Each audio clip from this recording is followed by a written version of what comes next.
Kirk's research on Third Energy has been taken over by a government agency, and massive research has begun at a base somewhere in the Midwest.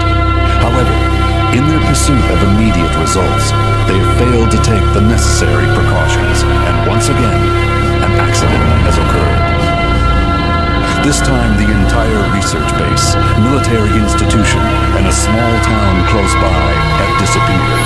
In their place, there now lies a jungle from